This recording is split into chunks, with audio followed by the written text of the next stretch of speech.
Welcome back to ಚಿಗುರು vlogs. ಇವತ್ತು actually evening vlog ಮಾಡ್ತಿದ್ದೀನಿ. ನಮ್ಮ ಹಸ್ಬೆಂಡು ಇವತ್ತು ಟೀ ಅವರೇ ಮಾಡ್ಕೊತಿದ್ದಾರೆ. ಮಗು ಸ್ವಲ್ಪ ಜಾಸ್ತಿ ಗಲಾಟೆ ಮಾಡ್ತಿದ್ದ ಅಂತ ಅವರೇ ಮಾಡ್ಕೊತಿದ್ದಾರೆ.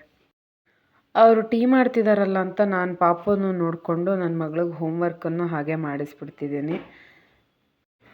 ಔಟ್ಸೈಡ್ ಸ್ವಲ್ಪ ಜಿಡಿ ಮಳೆ ಬರ್ತಿದೆ, ಗಾಳಿ ಬೇರೆ ಜಾಸ್ತಿ ಇದೆ. ಸೊ ಅದರಿಂದ ನಮ್ಮ ಹಸ್ಬೆಂಡು ಶುಂಠಿ ಏಲಕ್ಕಿ ಟೀ ಮಾಡ್ಕೊತಿದ್ದಾರೆ. ಜಿಂಜರ್ ಡೈಜೆಷನ್ಗೆ ಸಪೋರ್ಟ್ ಮಾಡುತ್ತೆ, ಏಲಕ್ಕಿ ಮೌತ್ ಫ್ರೆಶ್ ಆಗುತ್ತೆ ಮತ್ತು ಟೀಗೆ ನ್ಯಾಚುರಲ್ ಫ್ಲೇವರ್ ಆ್ಯಡ್ ಮಾಡುತ್ತೆ. ಮಗಳು ಜಸ್ಟ್ ಒಂದು ಪ್ಲೇಟ್ ತೊಗೊಂಬರೋಕೆ ಹೋದ್ಲು, ಅವಳು ಹಿಂದೆನೇ ಪಾಪುನು ಹೋಗ್ಬಿಡ್ತಾನೆ. ಎಲ್ಲೋದ್ರೂ ಒಬ್ರು ಹಿಂದೆನೇ ಒಬ್ಬರು ಓಡಾಡ್ತಾ ಇರ್ತಾರೆ. ಒಬ್ರನ್ನ ಹಿಡಿಬೇಕು ಅಂದರೆ ಇನ್ನೊಬ್ರನ್ನ ಎಳ್ಕೊಂಬರ್ಬೇಕಾಗಿರುತ್ತೆ. ಅವ್ರು ಟೀ ಮಾಡ್ತಿದ್ದಾಗಲೇ ನಾನು ಮಕ್ಕಳನ್ನ ನೋಡಿಕೊಂಡು ಫ್ರೂಟ್ಸ್ ಎಲ್ಲ ಕಟ್ ಮಾಡಿ ಇಟ್ಟಿದ್ದೆ. ಸೊ ನಮ್ಮ ಹಸ್ಬೆಂಡು ಅವರು ಟೀ ಕುಡ್ದಾದ್ಮೇಲೆ ಮಗಳಿಗೂ ಸ್ವಲ್ಪ ಹಾಲು ಕಾಯಿಸ್ಬಿಟ್ಟು ಬಾದಾಮ್ ಪೌಡ್ರ್ ಹಾಕಿ ಹಾಲು ಕೊಟ್ಟು ಅವಳಿಗೊಂದು ಕಪ್ ಡ್ರೈ ಫ್ರೂಟ್ಸು ಮತ್ತು ಸ್ವಲ್ಪ ಸ್ನ್ಯಾಕ್ಸ್ಗೆ ಅಂತ ಫ್ರೂಟ್ಸ್ ಕೊಟ್ಟರು. ಪಪ್ಪಾಯ, ಕಿವಿ ಮತ್ತು ಬನಾನಾನ ಸ್ಮಾಲ್ ಪೀಸಸ್ ಆಗಿ ಕಟ್ ಮಾಡಿದ್ದೀನಿ. ಇದು ನ್ಯಾಚುರಲ್ ಸ್ವೀಟ್ನೆಸ್ ಜೊತೆಗೆ ವಿಟಮಿನ್ ಸಿ ಮತ್ತು ಫೈಬರ್ನ ಕೊಡುತ್ತೆ ಬಾಡಿಗೆ. ಸ್ಕಿನ್ ಹೆಲ್ತ್ಗೂ ಕೂಡ ವಿಟಮಿನ್ ಸಿ ಬೇಕು. ಸೊ ಪಪಾಯದಲ್ಲಿ, ಕಿವಿಯಲ್ಲಿ ತುಂಬ ವಿಟಮಿನ್ ಸಿ ಇರೋದ್ರಿಂದ ಸ್ಕಿನ್ ಹೆಲ್ತು ಇಂಪ್ರೂವ್ ಆಗುತ್ತೆ.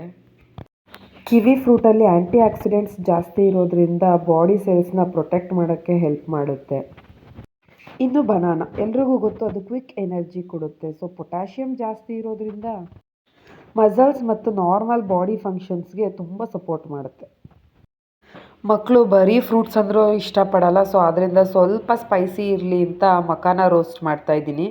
1 ಸ್ಪೂನ್ ತುಪ್ಪ ಹಾಕಿ ಒಂಚೂರು ಅರ್ಶಿಣದ ಪುಡಿ ಹಾಕಿ ಮಕಾನನ ಸ್ವಲ್ಪ ಕ್ರಂಚಿ ಆಗೋವರೆಗೂ ರೋಸ್ಟ್ ಮಾಡ್ತಾಯಿದ್ದೀನಿ. ರೋಸ್ಟ್ ಆದಮೇಲೆ ಒಂದು 4 ಅಥವಾ 3 ಮೆಣಸು ಪುಡಿ ಪೆಪ್ಪರ್ ಪೌಡರ್ ಹಾಕಿದ್ರೆ ಸ್ವಲ್ಪ ಕ್ರಂಚಿಯಾಗಿ ಚೆನ್ನಾಗಿರುತ್ತೆ. ಇದ್ರ ಜೊತೆಗೆ ಗ್ರೌಂಡ್ ನಟ್ಸ್ ಹಾಕ್ಕೊಂಡ್ರು ಇನ್ನೂ ಚೆನ್ನಾಗಿರುತ್ತೆ. ನಾನು ಹಾಕಲಿಲ್ಲ ಅಷ್ಟೆ. ಫ್ಯಾಟ್ ಕಮ್ಮಿ ಇರೋದ್ರಿಂದ ಈವ್ನಿಂಗ್ ಸ್ನ್ಯಾಕ್ಸ್ಗೆ ಒಳ್ಳೆ ಆಪ್ಷನ್ ಇದು. ಈ combinations tasty, colourful and nutritious. Healthy evening ಅಂದರೆ ಡಿಫಿಕಲ್ಟ್ ಅಲ್ಲ, ಚಿಕ್ಕ ಚಿಕ್ಕ ಹೆಲ್ತಿ ಚಾಯ್ಸಸ್ನ ಮಾಡಿದ್ರೆ ಸಾಕು. ಈವ್ನಿಂಗ್ ಸ್ನ್ಯಾಕ್ಸ್ ಜೊತೆಗೆ ಹೋಮ್ವರ್ಕು ಮುಗಿತಾ ಬರ್ತಿದೆ. ನಮ್ಮ ಪಾಪು ಎದ್ದಿದ್ರಂತೂ ನಮ್ಮ ಮಗಳಿಗೆ ಹೋಮ್ವರ್ಕ್ ಮಾಡೋಕ್ಕೂ ಬಿಡಲ್ಲ, ತಿನ್ನೋಕ್ಕೂ ಬಿಡಲ್ಲ. ಆ ಫ್ರೂಟ್ಸ್ನೆಲ್ಲ ತೊಗೊಂಡು ಬುಕ್ ಮೇಲೆ ಎಸಿತಾ ಇದ್ದ. ಬುಕ್ಕೆಲ್ಲ ಗಲೀಜಾಗ್ತಿತ್ತು.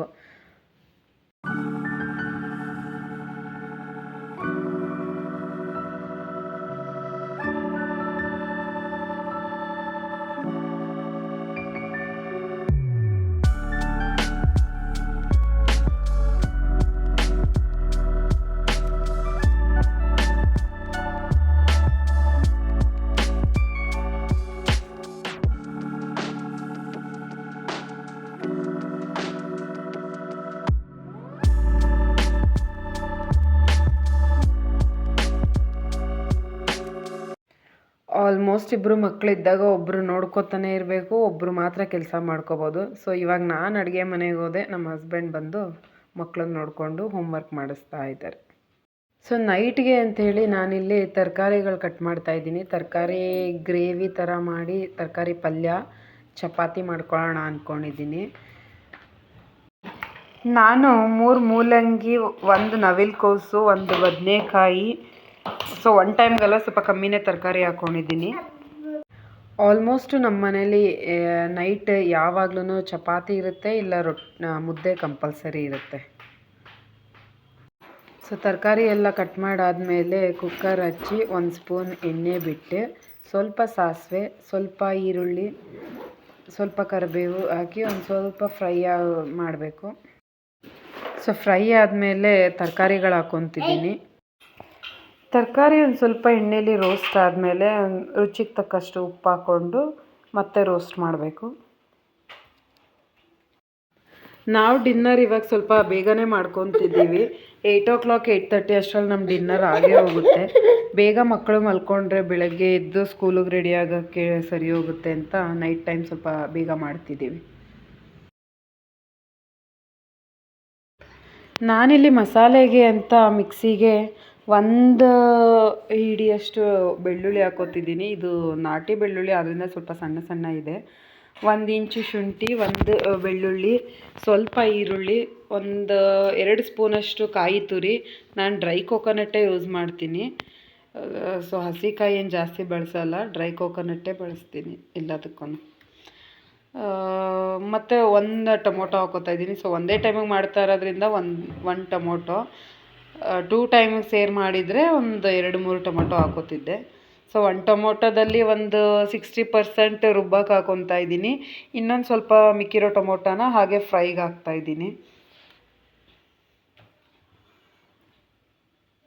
ಸೊ ಇದನ್ನು ಸ್ವಲ್ಪ ಚೆನ್ನಾಗಿ ಗ್ರೈಂಡ್ ಮಾಡ್ಕೋಬೇಕು. ಒಂಚೂರು ನೀರು ಬಿಟ್ಕೊಂಡು, ಕೊತ್ತಂಬರಿ ಸೊಪ್ಪಿದೆ ಕೊತ್ತಂಬರಿ ಸೊಪ್ಪು ಹಾಕೋಬೋದಿತ್ತು. ಮನೇಲಿ ಕೊತ್ತಂಬರಿ ಸೊಪ್ಪು ಖಾಲಿ ಆಗಿರೋದ್ರಿಂದ ನಾನು ಹಾಗೆ ಮಾಡ್ತಿದ್ದೀನಿ. ಸ್ವಲ್ಪ ಗ್ರೈಂಡ್ ಆದಮೇಲೆ ಮಿಕ್ಸಿಗೆ ನಾನೀಗ 2 ಸ್ಪೂನ್ ಸಾಂಬಾರು ಪುಡಿ ಹಾಕೋತಾ ಇದ್ದೀನಿ. ಸಾಂಬಾರು ಪುಡಿ ಮನೆಯಲ್ಲೇ ಮಾಡಿಸಿರೋದು, ನಾವೇನು ಯಾವತ್ತೂ ಔಟ್ಸೈಡ್ ಪುಡಿ ತರಲ್ಲ. ರುಬ್ಬಿರೋ ಮಸಾಲಾಗೆ ಈಗ ಸ್ವಲ್ಪ 2 ಸ್ಪೂನ್ ಸಾಂಬಾರು ಪುಡಿ ಹಾಕ್ಕೊತಿದ್ದೀನಿ. ಸಾಂಬಾರು ಪುಡಿನ ಚೆನ್ನಾಗಿ ರುಬ್ಬಿದ ಮೇಲೆ ಆ ಮಸಾಲೆನ ತರಕಾರಿಗೆ ಹಾಕ್ತೀನಿ. 2 ನಿಮಿಷ ತಿರುವಿದ ಮೇಲೆ ಸ್ವಲ್ಪ ಗಟ್ಟಿ ಬರೀ ನೀರಂಶ ಆದರೆ ತೆಳು ಆಗಿಬಿಡುತ್ತೆ ಅಂತ ಹೇಳಿ 2 ಸ್ಪೂನ್ ಹೆಸರು ಕಾಳು, 2 ಸ್ಪೂನ್ ತೊಗರಿಬೇಳೆ, 2 ಸ್ಪೂನ್ ಮೈಸೂರು ಬೇಳೆ, ಪಿಂಕ್ ಕಲರ್ ಇರುತ್ತಲ್ಲ ಆ ಬೇಳೆ. ಸೊ 3 ಹಾಕಿ ಸ್ವಲ್ಪ ನೀರು ಬಿಟ್ಟು ಮುಚ್ತೀನಿ. ಸೊ ಕುಕ್ಕರು 2 ವಿಷಲ್ ಬಂದರೆ ಸಾಕು, ಚೆನ್ನಾಗಿ ಬೆಂದಿರುತ್ತೆ ತರಕಾರಿ ಬೇಳೆ ಎಲ್ಲ. ನೆಕ್ಸ್ಟ್ ನಾನಿಲ್ಲಿ ಚಪಾತಿ ಮಾಡಿಕೊಂಡು ಎಲ್ಲರೂ ಊಟ ಮಾಡಿ, ಮತ್ತು ಅಡುಗೆ ಮನೆಯೆಲ್ಲ ಆಗಲೇ ಕ್ಲೀನ್ ಮಾಡಿಬಿಡ್ತೀನಿ. ನೈಟು ಎಲ್ಲ ಕ್ಲೀನ್ ಮಾಡಿಟ್ಟು ನಾನು ಡೈಲಿ ನೈಟ್ ಮಲ್ಕೋಬೇಕಾದಾಗ 2 ಸ್ಪೂನ್ ಚಿಯಾ ಸೀಡ್ಸು ಮತ್ತು ಒಂದು ಬೌಲಲ್ಲಿ ಅಂಜೂರ, ದ್ರಾಕ್ಷಿ, ಬಾದಾಮಿ, ಖರ್ಜೂರ ಇಷ್ಟು ನೆನೆ ಹಾಕಿ ಮಲ್ಕೊತೀನಿ. ಸೊ ಬೆಳಗ್ಗೆ ಹಸ್ಬೆಂಡ್ 5 o'clockಗೆ ಎದ್ದೋಗ್ತಾರಲ್ಲ, ಚಿಯಾ ಸೀಡ್ಸ್ 1 ಗ್ಲಾಸಷ್ಟು ಕುಡಿದು ಹೋಗ್ತಾರೆ, ಮತ್ತು ಸ್ವಲ್ಪ ಡ್ರೈ ಫ್ರೂಟ್ಸ್ ತಿಂದು ಹೋಗ್ತಾರೆ. ಏಕೆಂದರೆ ಅವರು ಟಿಫನ್ಗೆ ಬರೋದು ಲೇಟ್ ಆಗುತ್ತೆ. ಡೈಲಿ 10 o'clockಗೆ ಬರ್ತಾರೆ ಟಿಫನ್ಗೆ. ಸೊ ಅದರಿಂದ ಚೂರು ಡ್ರೈ ಫ್ರೂಟ್ಸು, ಚಿಯಾ ಸೀಡ್ಸ್ ಇದೆಲ್ಲ ತಿಂದೋಗಿದ್ರೆ ಎನರ್ಜಿ ಇರುತ್ತೆ ಅಂತ ನೈಟ್ ನೆನೆಯಾಗಿ ಇಡ್ತೀನಿ. Chia seeds rich in fibre and omega 3 acids. Omega 3 fatty acids heart and brain ಹೆಲ್ತ್ಗೆ ಸಪೋರ್ಟ್ ಮಾಡುತ್ತೆ. ಇನ್ನು ಸೋಕ್ಡ್ ಡ್ರೈ ಫ್ರೂಟ್ಸ್ ಬಂದು ಎಂಟಿ ಸ್ಟಮಕ್ಕಲ್ಲಿ ಬೆಳಗ್ಗೆನೇ ತೊಗೊಂಡ್ರೆ ಎನರ್ಜಿ ಪ್ರೊವೈಡ್ ಆಗುತ್ತೆ, ಹೆಲ್ತಿ ಫ್ಯಾಟ್ ಇರುತ್ತೆ. ಸೊ ಮಾರ್ನಿಂಗ್ ಒಳ್ಳೆ ಎನರ್ಜಿ ಪ್ರೊವೈಡ್ ಮಾಡುತ್ತೆ.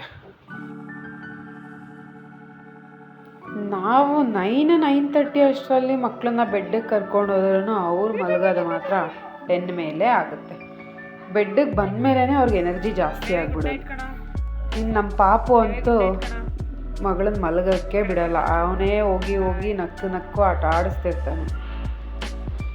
ಫುಲ್ಲು ಲೈಟೆಲ್ಲ ಆಫ್ ಮಾಡಿ ಕತ್ಲು ಆಗಿ ಎಲ್ಲರೂ ಸೈಲೆಂಟ್ ಆದಮೇಲೆ ಒಂದು 15-20 ಮಿನಿಟ್ಸ್ ಆಟ ಆಡಿ ಆಮೇಲೆ ಸ್ವಲ್ಪ ಮಂಕಾಗಿ ಮಲ್ಕೊಳ್ಳೋಕೆ ಶುರು ಮಾಡ್ತಾರೆ.